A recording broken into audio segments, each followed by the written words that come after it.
Welcome to the Pacific Research Institute's Next Round podcast. I'm Rowena Itchon, Chief Operating Officer, PRI. Our upcoming podcast is an earlier recording of PRI's webcast on the Southern California wildfires, how the spread of the fires could have been mitigated by common sense policy reforms, and what might be done in the future.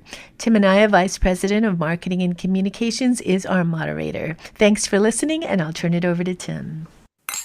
Well, good morning, everyone, and welcome to our PRI webinar on the Southern California wildfires. I'm Tim Anaya, PRI's Vice President of Marketing and Communications, and we're thrilled to have you here for today's webinar. We have three really great experts here today, all of whom have deep expertise in policy and policy making in their respective fields, and they're going to share their thoughts on how did we get here, how the right reforms really can help people rebuild faster and better. Now, it won't be just us talking today.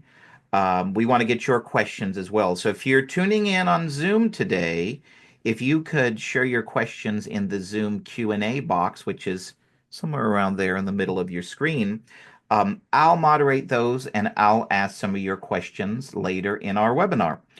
So as we begin today, I want to kind of set the stage for where we were.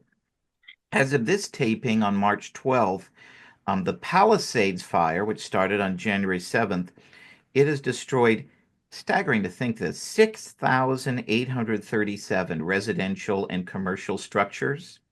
Another 973 were damaged, and we had 12 confirmed fatalities. Now, the Eaton fire that destroyed parts of Altadena and the Pasadena area near PRI's headquarters destroyed 9,414 residential and commercial structures, according to CAL FIRE. And it damaged another 1,074, and unfortunately, there were another 17 confirmed fatalities.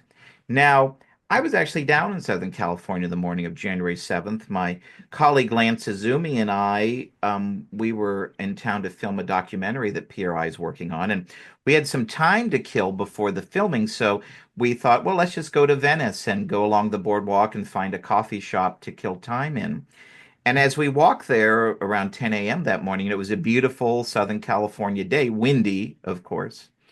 And then not 45 minutes later, we saw this strange brown cloud outside the window, and we walked outside, and sure enough, where it was a beautiful sunny day, now you saw a major conflagration and it had traveled that 7 miles roughly from the Palisades area to Venice in that short amount of time. So I guess that's, what people mean when they say something spread like wildfires.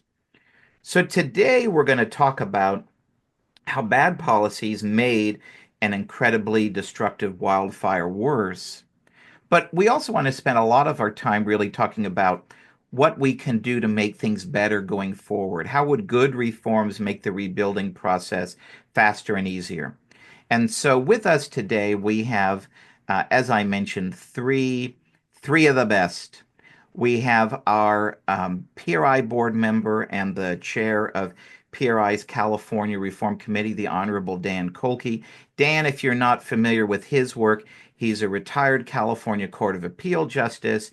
He's a former counsel to Governor of California when Governor Wilson was in office, and he's a retired partner in the San Francisco office of Gibson, Dunn, and Crutcher. Then we have our Stephen Greenhut, who's the director of PRI's Free City Center. He's a longtime journalist who's covered California politics and policy since 1998. When he's not doing PRI work, he's the Western Region Director for the R Street Institute, and he's on the editorial board of the Southern California News Group. And then finally, we have our friend Joe Kent from PRI's sister free market think tank in Hawaii, the Grassroot Institute. And Joe is going to share with us the experiences that his fellow Hawaiians had in the destructive Maui wildfires, kind of eerily similar to what folks in Southern California went through.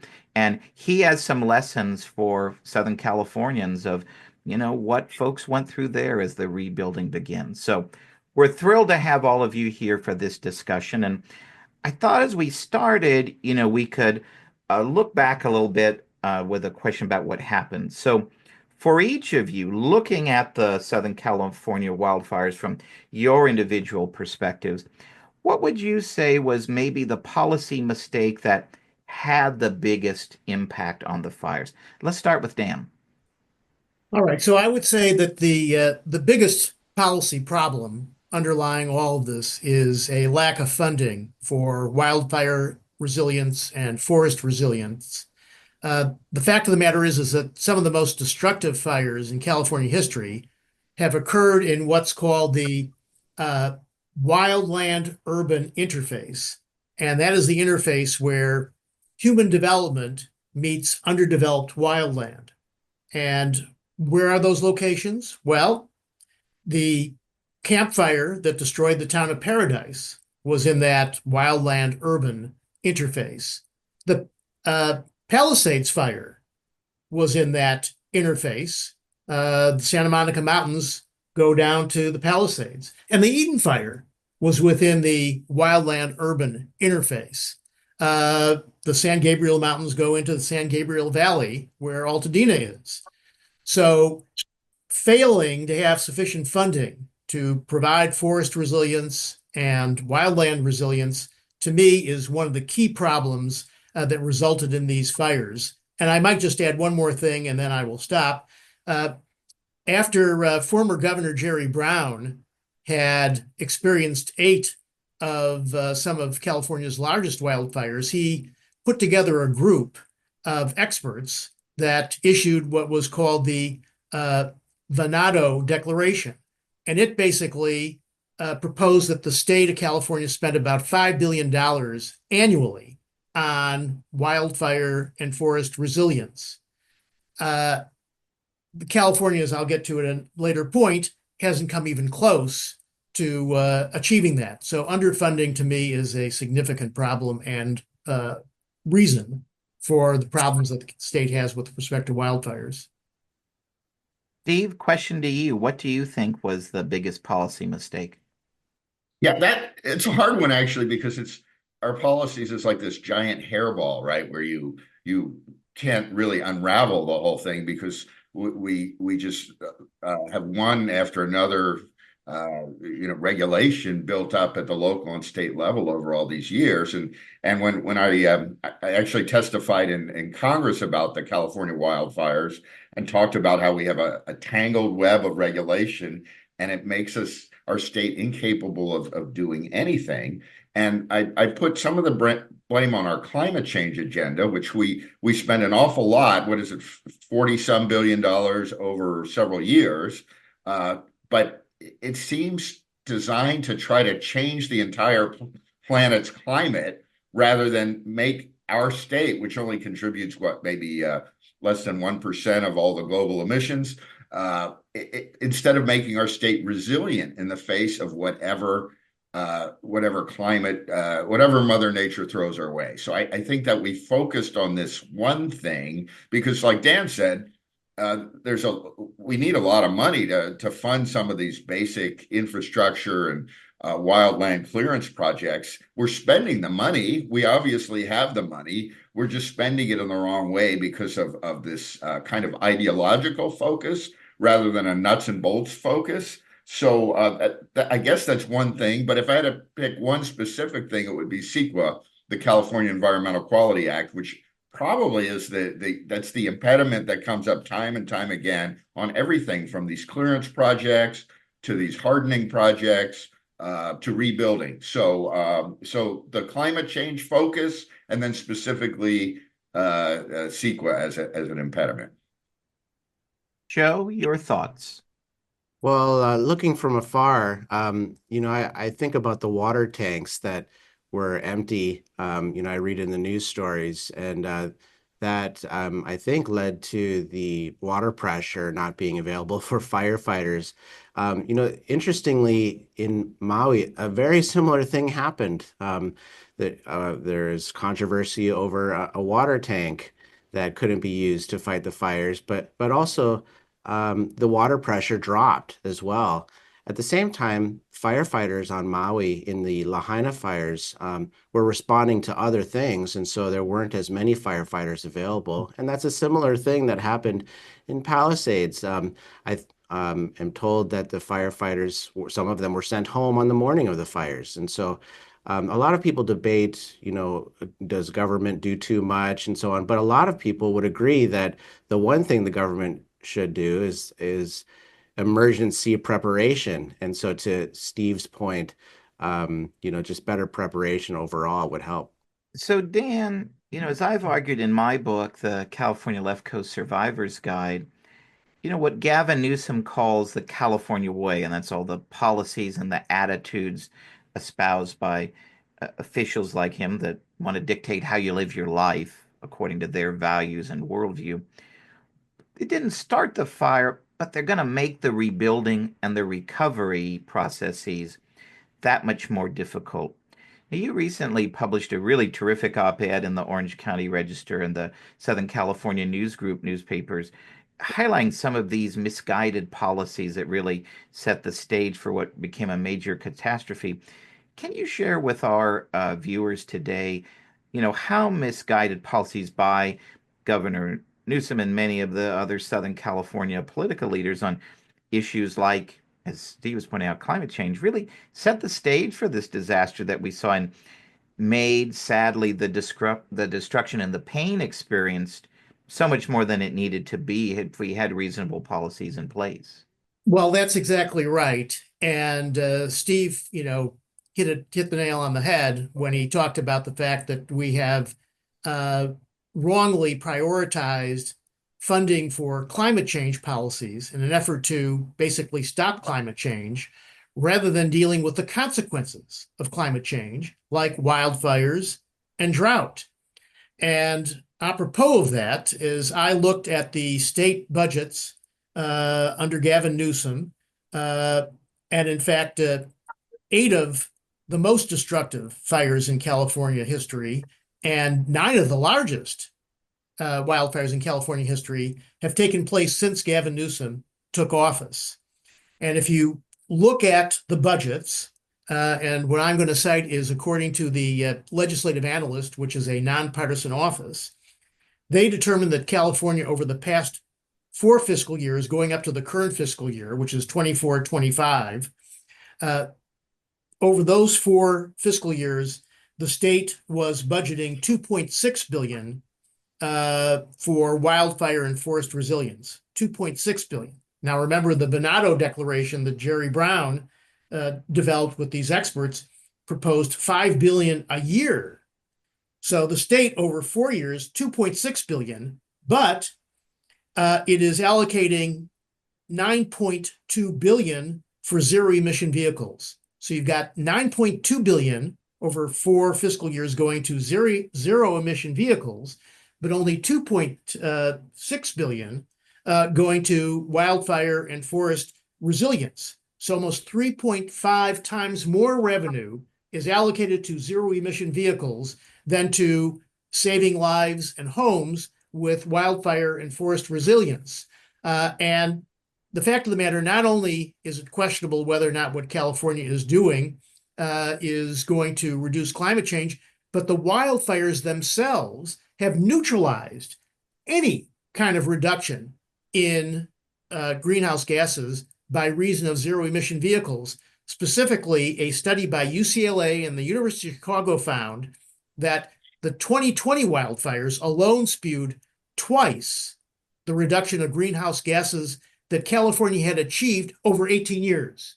So let me say that again, twice the amount of greenhouse gases that California had achieved over 18 years was undone by the 2020 wildfires. And then the 2017 wildfires, the 2018 wildfires had more than double the amount of greenhouse gases that were reduced in 2017. So the climate change policy is self-defeating if you're not addressing wildfires that generate all this carbon dioxide and greenhouse gases. Further, they destroy forests that act as a sink to carbon dioxide emissions into the atmosphere. So to save time for everyone else, I just leave it at that for now. Steve, going off of Dan's excellent points there, infrastructure failings of all types were a factor in the wildfire's destructiveness. And the problems, as Joe pointed out, with the region's water infrastructure really made the wildfires that much worse, especially in those initial hours and days. You've written extensively about California's water challenges in your excellent book, Winning the Water Wars. Share your thoughts on how inadequate or ineffective water infrastructure really made the wildfires worse, and why does this region have substandard infrastructure despite all the tens of billions that we've spent or committed to various infrastructure projects over the years? Yeah, I mean, water infrastructure, it's a huge problem overall in the state. We haven't built any significant water infrastructure, maybe one reservoir since the 70s, when the population was about half what it is right now. And that's just led to this constant pushing for rationing and conservation. Even though 50% of the state's water flows out to the Pacific, 40% is for ag and 10% is for urban uses. A total of 5.7% is for residences. So obviously stopping me from washing my car on the weekend is not going to make an enormous dent. But that said, water is tangential to the fires. I mean, we're going to have wildfires no matter what. I mean, but it would have helped mitigate some of the drought situations and made water more available, for firefighting. So I'm looking here at a LA Times article about the Santa Ynez Reservoir. It says it was built to save Pacific Palisades. It was empty when the flames came. Here's a case of, why are they doing maintenance in January and shutting the reservoir? So the state doesn't do a very good job managing any of it. I mean, I was up at Lake Oroville when the spillways were in danger of collapsing. The state, we built a lot of these major and important infrastructure projects in the past, and then it doesn't do a good job, despite our enormous budget, taking care of it. But here, this is just a quote from the article. Former and current Department of Water Power officials acknowledge that if the reservoir had held water, higher elevation areas of the Palisades would have had more water pressure. So that certainly could have helped. Another Times article I see, and this isn't, it says LA Fire Department did not alert DWP to more than 1,000 fire hydrants that were needing repair. Now, some of these things aren't really infrastructure as much as government management. But the fact is, we have not prioritized the nuts and bolts infrastructure that would make us resilient in the face of wildfires, in the face of droughts. And at one point that a water official made to me was that the state makes it very difficult for agencies, the AQMD, water agencies, to bring online natural gas generators. And those generators help move water around to the places that they're needed. So that's just one simple example of this miasma of regulation that I talked about before that restricts our state's ability just to do the most fundamental things that it ought to be doing. And water, it's just something we're just not doing. I mean, Governor Newsom had backed the tunnel project, which would, the San Joaquin Delta, Sacramento Delta tunnels that would keep the water flowing south of the Delta. And yet, where are we on this? I mean, it was reduced to a single tunnel. It's somewhat controversial project up here in Northern California, but nothing ever gets done. And Sites Reservoir has been on the books for how many decades? So we're just not prioritizing the things we ought to be prioritizing, and water infrastructure ought to be one of those things. Just released from Encounter Books, read the new book from PRI's Sally Pipes, The World's Medicine Chest, available now at your favorite online bookstore. The World's Medicine Chest explores how America became the world's leader in biopharmaceutical innovation through market capitalism. But as Sally Pipes writes, America is the last best hope for millions around the world who are battling rare diseases and chronic conditions. As you'll read in The World's Medicine Chest, we can do more to fight and cure disease, but only if we continue to embrace private sector innovation over government regulation. Buy The World's Medicine Chest today at Amazon.com or your favorite online bookseller. So, Joe, when you hear all this, and when you've watched, what's happened, in January, you probably had a sense of deja vu seeing this because your neighbors in Lahaina experienced equally destructive wildfires back in August of 2023. Now, we know, of course, that Maui is a very popular vacation spot for many Californians. So, thought maybe we could help start the discussion here by give us a little bit of reminder of the extent of the damage that you all experienced and the loss of life, and some of the similarities that you see and differences between what Maui experienced and what Southern California did.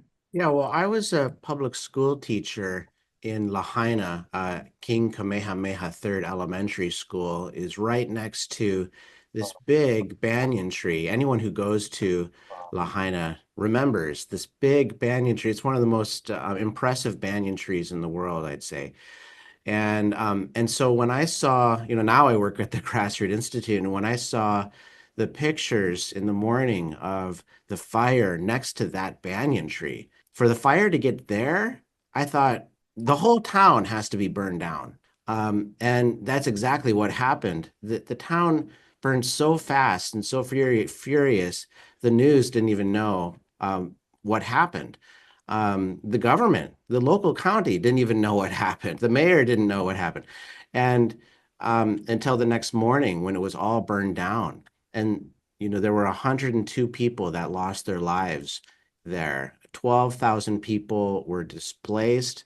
That's 3,000 structures. Already 400, 500 people, could be even more, have left the island. It's going to be billions of dollars. Estimates are around 7 billion to 12 billion to recover. And so this was, the biggest disaster, certainly in Hawaii, natural disaster, but definitely compares nationwide as well. And, I'm just having flashbacks here about Stephen was talking about water and preparedness. And those are all the same issues that we're talking about.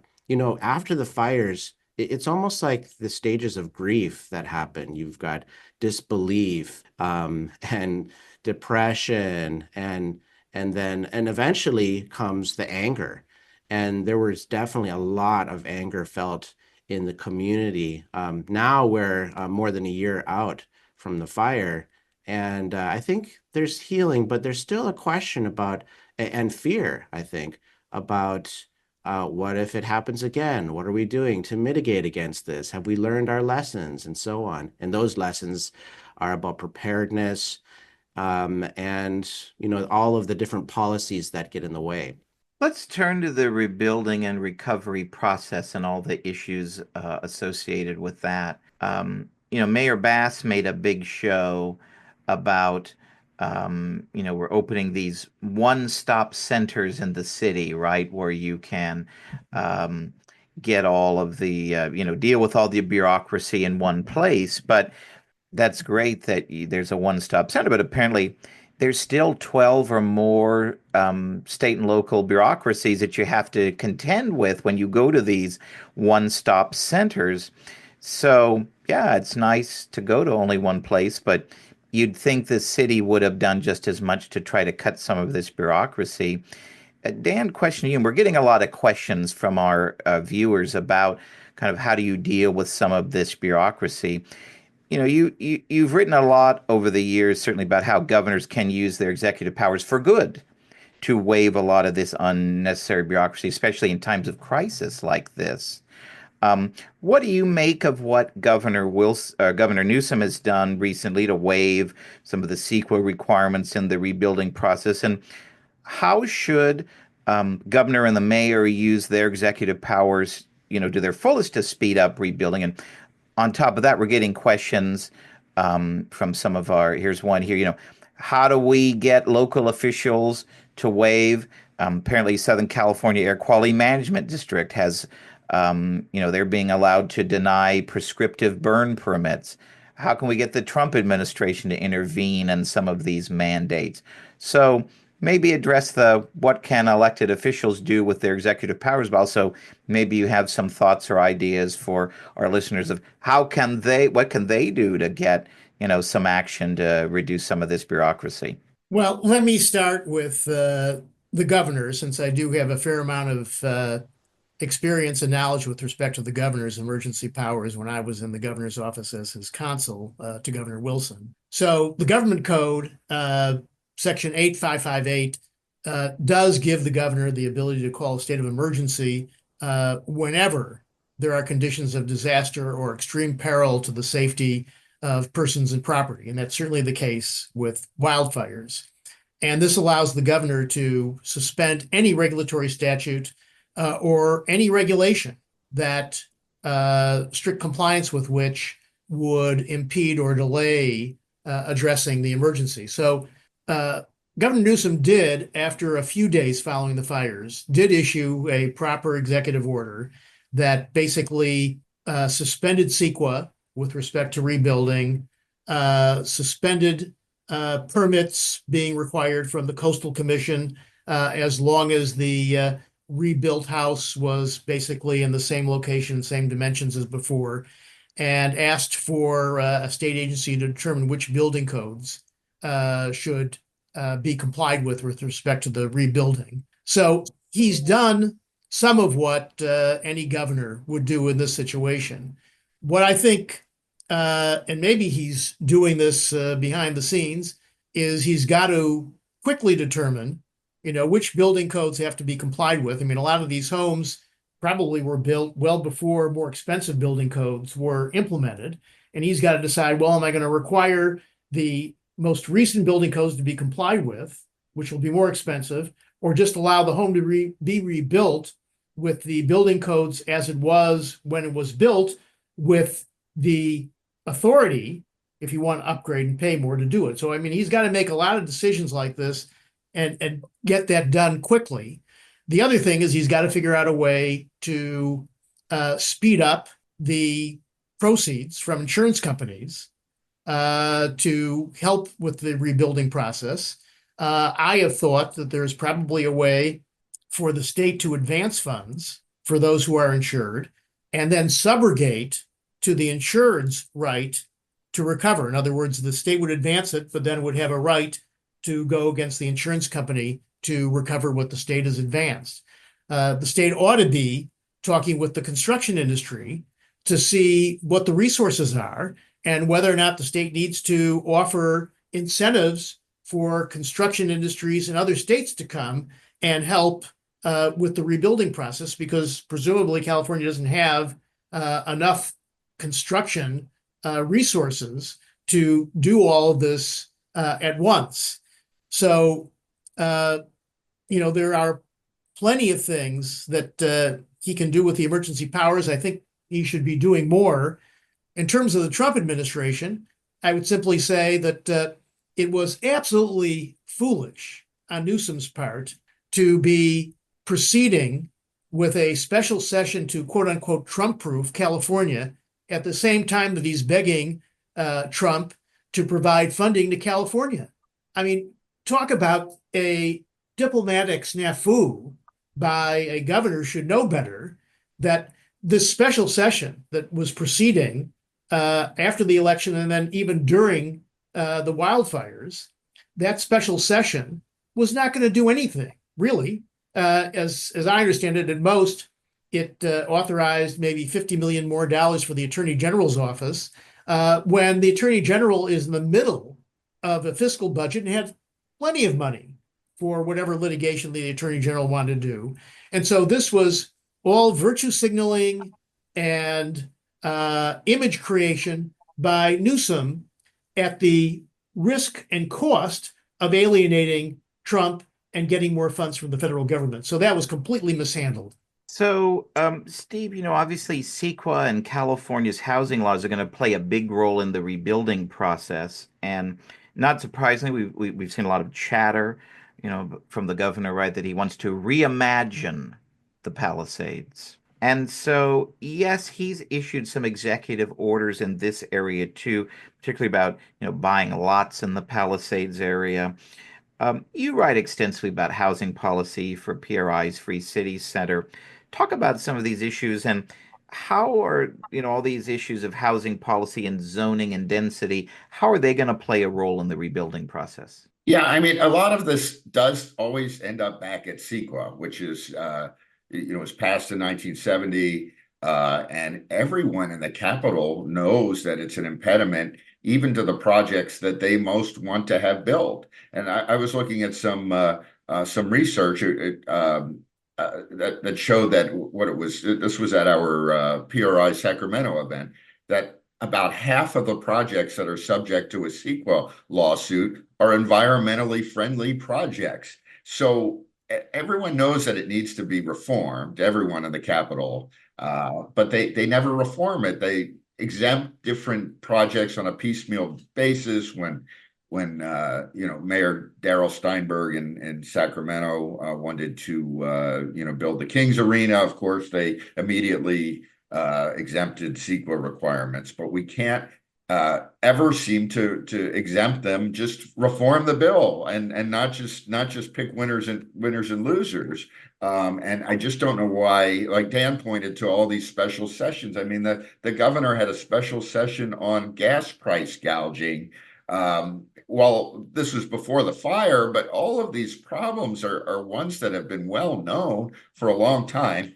But I want to point to along that line, one of the problems is the permitting process and the Assembly, California Assembly Select Committee on Permit Reform. They did a final report, was just released last week. It's a good report. I'll just quote quickly from a section of it. Collectively, the result of our failed approach to permitting is an anemic level of construction for the projects necessary to address our housing and climate crises. The result is higher costs for housing, electricity, transportation, and even insurance. While permitting is but one aspect of a project's success, it plays an outside role. And it noted that builders face permitting processes that are time-consuming, opaque, confusing, and favor process over outcome. So even the California Assembly Democrats recognize this. The question is, why don't we do anything about it? And that I just don't have an answer. I mean, I like the fact that Governor Newsom passed these executive orders that streamline, that exempt the Coastal Act for rebuilding. But we need this statewide, and why does it have to take a massive disaster to get some of these reforms, even temporary reforms that we need? And it's also too a question of it's action versus words. Right. Not only is he putting in the various executive orders, is his administration actually giving the people in the community the relief they're seeking? Yeah, and like that report, that was a good report, and I don't want to criticize the head of the committee, Buffy Wicks, but okay, great, these are good directives, but how is it going to actually get implemented at the local and state level? How are we going to actually fix this and not just set up these nice and correct overviews of what's wrong? We need some specific reforms of the laws that are impeding progress. So, Joe, as we mentioned earlier, it's been about a year and a half since the Maui wildfires, and you have the advantage of a little bit of hindsight now. You've seen many families and businesses who lost their homes and shops and restaurants and such, sorting through a lot of these issues, like, clearing the debris from their properties and, working with architects and contractors. So, what's been the experience of Maui residents that can offer a preview or hopefully not a warning of what's to come for Southern Californians that are starting to go through the rebuilding? And what are some of the things based on Maui's experience that they should be on the lookout for or wary of as they begin to pick up the pieces? Well, I always think that government officials are typically about a year behind what the public sentiment is. And in Maui, government officials were still operating under the political thought that relaxing home building, it would be, politically unpopular. Meanwhile, you have all of these people, a flood of people who are trying desperately to rebuild their homes. Now it's a year later, and thankfully they finally issued some waivers and wiggle room to allow people to get past these sort of permitting rules and shoreline rules and things. But many of the rules are still there. I mean, California and Maui have some of the most housing regulations in the nation. I mean, there are 6 layers of housing regulations. These are like departments, actually 7 if you count the State Water Commission. It's a huge amount of layers. It takes around 10 years typically in Hawaii for somebody just to get approval to build a home. And so now what they've done in Hawaii on Maui is the governor issued a series of waivers and said basically you can build your home in the special management area regions, which are kind of near the ocean and so on. So that has helped. They've also set up a private permitting office. There's a law in Hawaii that says you can't privatize anything that's typically done by a government worker.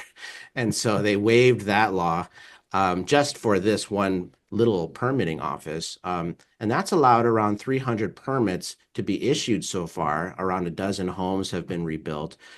So that's good, but it's slow. I mean, again, we're more a year and a half now past the fires, and many people are still stuck in the permitting process. One thing that's hanging up a lot of people is they allowed everyone to rebuild what they had, but if somebody adds, let's say, a bathroom to their home or another section to their home, the permit is disallowed. And so, let's give some flexibility here. These people have had their lives turned upside down. We shouldn't be so stringent. So that's a big warning during the rebuilding process. The government should think ahead of the public sentiment, not behind. Right. I think, that as long as the government says, look, you can basically have the same footprint that you had for your home. We're not going to determine, how many bathrooms you have and so on. If it's a slightly larger footprint, we'll give you some leeway and you can do it without any permits. I mean, but they can certainly develop, what the dimensions are that can be expanded without having to have a permit under these circumstances.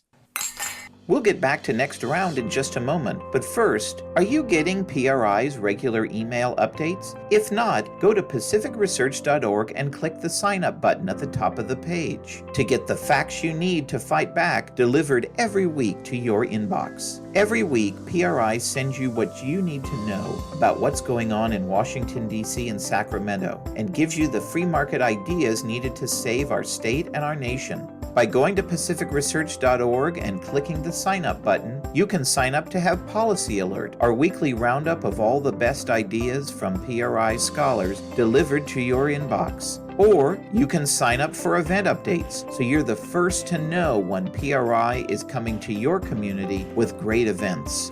So sign up now at pacificresearch.org and click the sign up button at the top of the page to get PRI's content delivered to your inbox each week.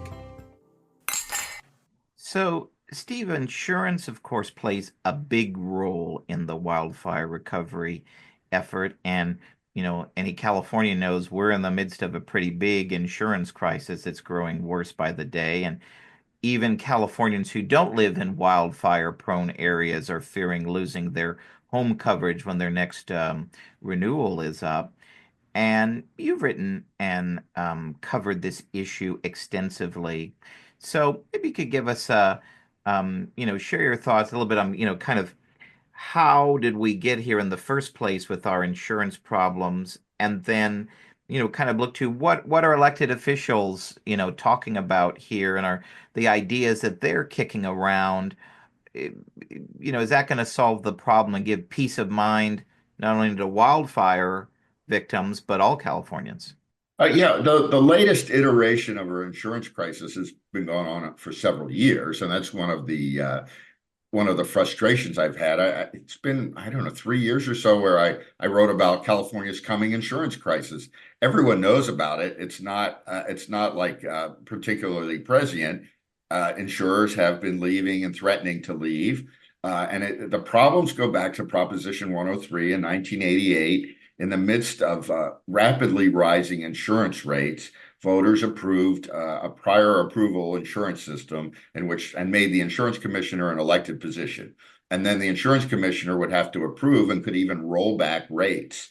And so it's a price control system. And Tim, you've spent all your years in the legislature. Have you ever met an elected official who wants to be known as the person who approves large rate hikes? It's not going to That's a happen. big no, actually. Right. And the insurance commissioner, do you know any insurance commissioners who really are super excited about insurance? It's often something they perceive to be a stepping stone to higher office. So we created this incentive structure and this price control system. Now, the real reason for the rising insurance rates was a California Supreme Court decision, the Royal Globe decision, which allowed these third-party lawsuits. So it was driven by litigation, but voters maybe don't know what the real cause is, and they wanted rate relief. So we've been stuck with this system, but there are a lot of things that could be done within the confines of the Prop 103 system without having to go back to voters and change it, although I do think it would be a good idea if someone did that.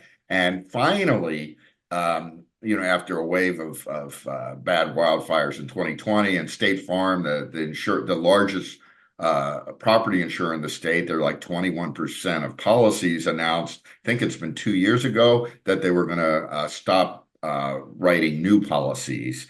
And so that, sparked a problem because we need more people writing insurance. And of course, in a free market system, the prices rise and then more people get involved and we have competition and it drives them down again. Instead, we have this price control. So Ricardo Lara, the current insurance commissioner, he actually came up with I'd say it's a really solid package of insurance reforms, basically fast tracking the rate approval process, allowing insurers to consider reinsurance, the insurance that insurance companies buy.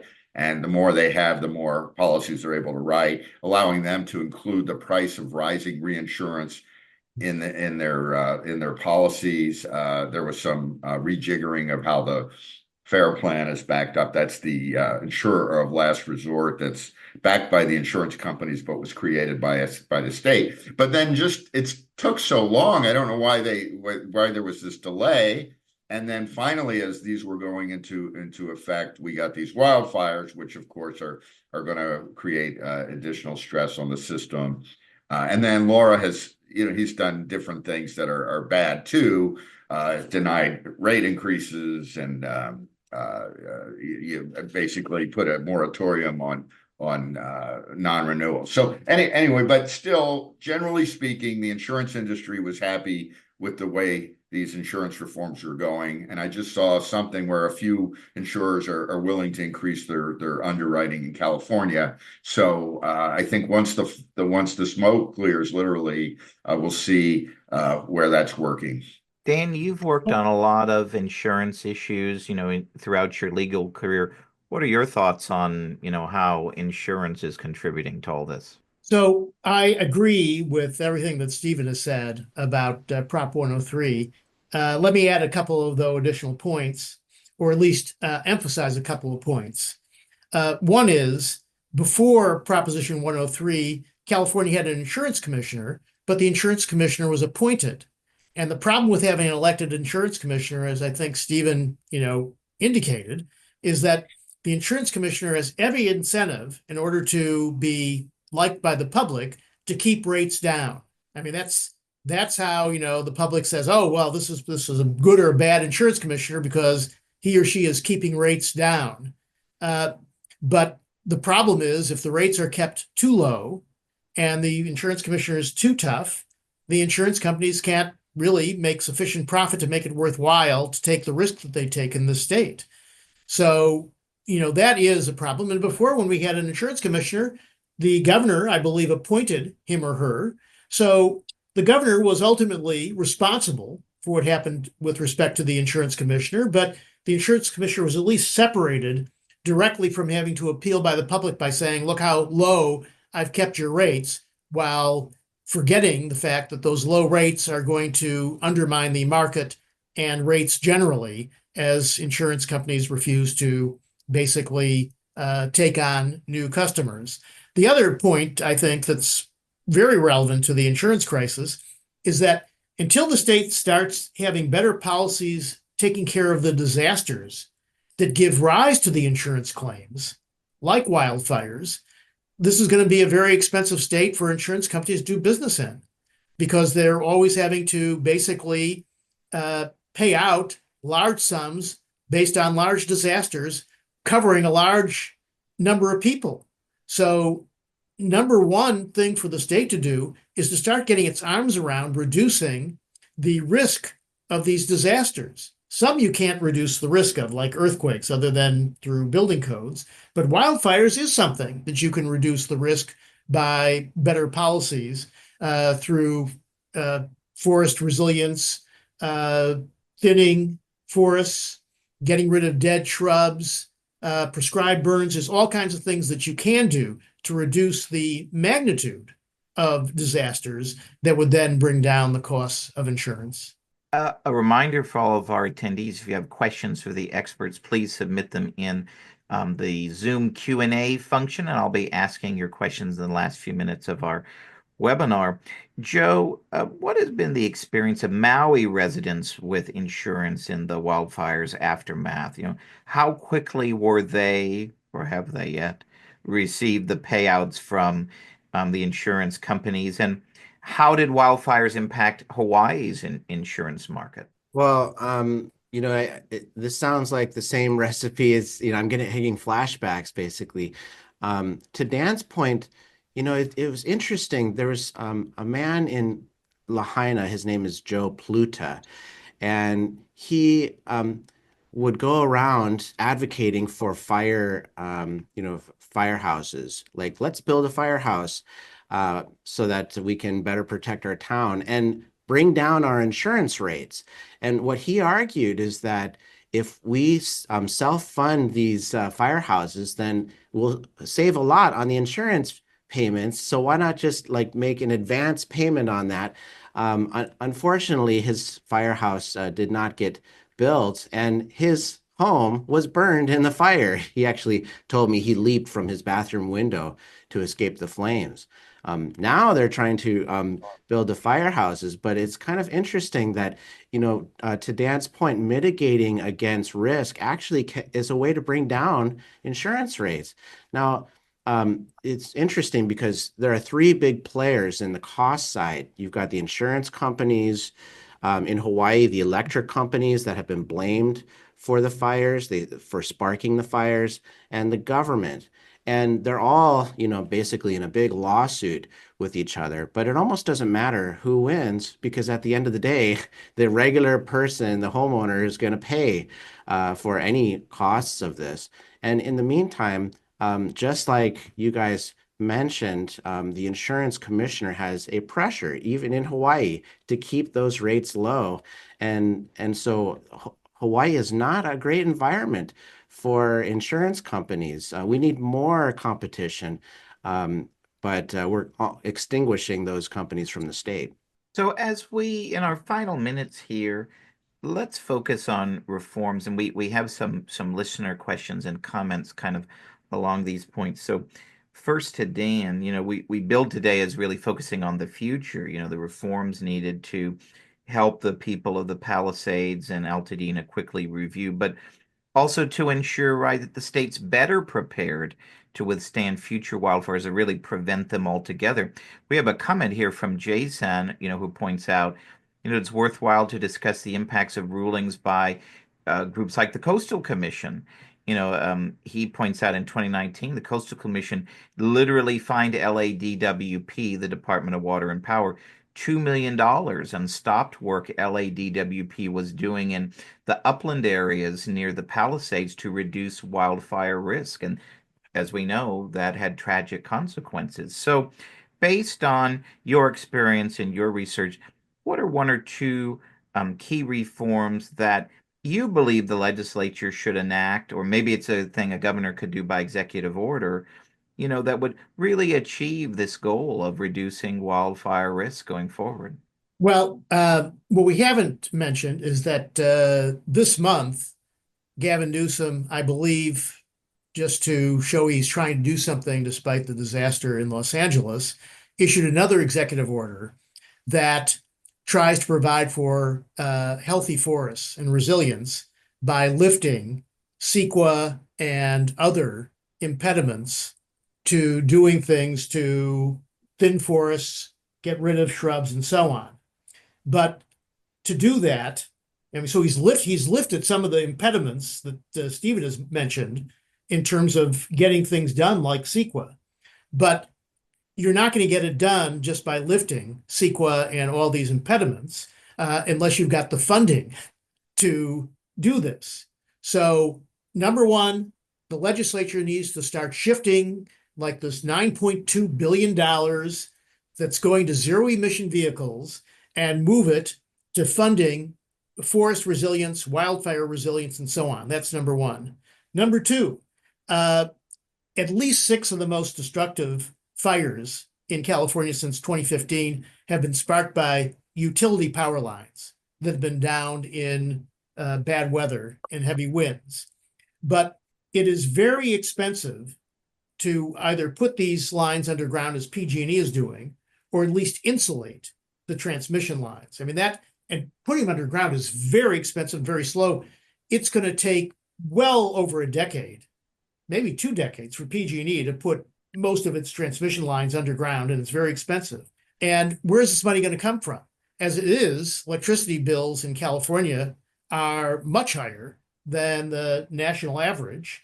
And so, given that, the legislature ought to relax the greenhouse gas reduction requirements placed on utilities, which make electricity more expensive for the public, relax those so that the funds can be used to basically either insulate or underground these transmission lines, which reduce the risk of wildfires.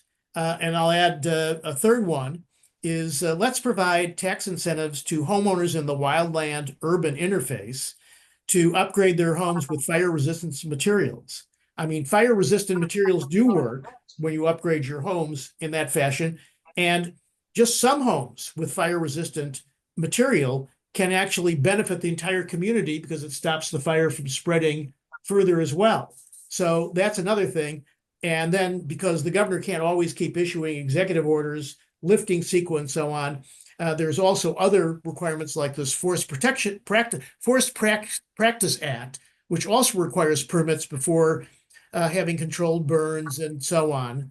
And the whole approval process needs to be expedited. I mean, it can take 2 to 3 approvals for controlled burns on California state lands, an air permit, a smoke management plan, and occasionally approval from Cal Fire. The legislature ought to start working to expedite this process. One last example, and then I'll give the floor to someone else, is that after the disastrous Camp Fire in 2018 that destroyed the town of Paradise, the area tried to rebuild and applied for a permit to help them clear the forested area in their wildland urban interface.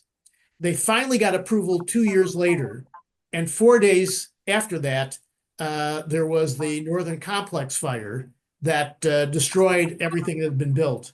So clearly, the process of getting these permits is taking too long when you see what happened to the poor people in the area of the town of Paradise. Steve, your thoughts on what can we do in the water and infrastructure area? Jason has another good point here, following up on what you said about the Santa Ynez Reservoir. He said that reservoir had been out of service for about a year, and the city contracting process had taken so long to find and approve contractor to remember it was you're approving or improving repairing a tear in the reservoir's liner that they just simply emptied it and let it sit unused. So what are your thoughts? What can we do going forward to make sure we don't have these types of infrastructure failures? If I could just interject for a minute, Tim, in fact, it was a state agency that ordered the water drained from the reservoir on the grounds it was concerned it might be contaminated.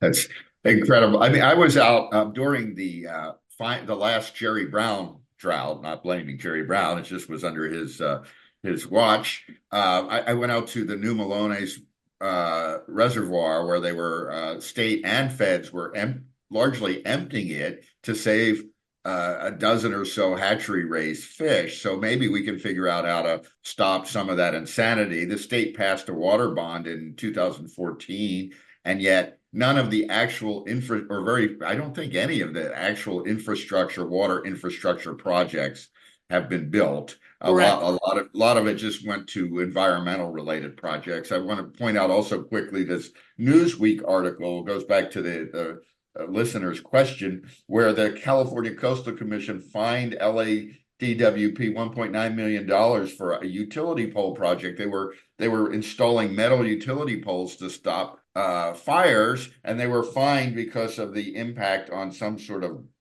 endangered weed, the Bronton's milk vetch. That kind of stuff just seems insane. And then on just one unrelated change, Ricardo Lara, the insurance commissioner, just announced, just reading this piece, that he wants to look at the way interveners are paid in the insurance process. And those are the folks who basically are paid to oppose rate increases. And that's a really good point. That's very important. I mean, the Prop 103 calls for interveners, but the state has a lot of latitude to decide whether they actually added value and how much they should be paid. And if the state looks at that closely and limits how many millions of dollars they're paying out, maybe there'll be less incentive to gum up the work. So those are the things that. Oh, and one last thing. There's the Tahoe Donner subdivision in Truckee is an example of a private homeowners association that follows all these fire-wise standards, and people who live there agree to allow inspections and all sorts of fire clearance things. I think we need allow property rights to work and come up with these kind of fixes so that people can harden their own properties. And I think they'll do a better job than a private association than cities. So those are my points. So our last question here in the last few minutes that we have, and I think this might be a good one for Joe as we end. We got a question from a viewer today. He unfortunately lost his home in the Altadena fire. And he said he's been really frustrated to see, the types of things we've discussed today, right? From a Governor Wilson or Governor Newsom and some of the local officials. They say they're committed to the right reforms, but again, actions speak louder than words. And it raises a good point. Obviously, right, politicians are going to say a lot of good things before the cameras, but the spotlight is soon going to fade away. So what advice do you have for the people of the Palisades and Altadena? What can they do at the grassroots level? These are regular folks trying to rebuild. What can they do at the grassroots level to really make sure that the help they're promised is delivered, to make sure that promise is made or promise is kept? Well, they say that only a crisis can inspire change. It's kind of unfortunate that that's true, but it is true, and it has been true in Hawaii. The crisis of Lahaina has spurred a lot of lawmakers to be more open to relaxing the rules. Now, I think they haven't relaxed it enough. And if I go back in time to the 90s on Kauai, Hurricane Iniki destroyed 2,000 homes, the same number of homes that were destroyed in Lahaina. And those homes were rebuilt in 1 year. I think it's because people just ignored the government back then. They just rebuilt, and I really believe in the power of the spontaneous order of individuals, people just rolling up their sleeves. People ask, who's going to rebuild Lahaina? People are wanting, there's so much incentive and money out there to rebuild Lahaina from individuals. And the government, as much as possible, should get out of the way. We've seen so many stories on Maui of nonprofits who, I know a minister who is trying to build 10 homes on his property. And the government blew the whistle and said, no, you have to stop. And there are many, many other stories of that, of private builders, nonprofits who are not making money on this, who have been told to stop. And so, my big lesson is get out of the way and let people rebuild. If you like this episode, please tell your friends and subscribe to PRI's podcast at iTunes, Google Play, Stitcher, TuneIn, iHeartRadio, and Spotify. And when you're on these platforms, don't forget to give us a big 5 stars. If you don't subscribe to any of these, you can still listen on PRI's YouTube page, youtube.com/Pacific Research 1. That's the number 1. Thanks for listening. I'm Rowena Itchon. Hope you'll come back again for next round with PRI.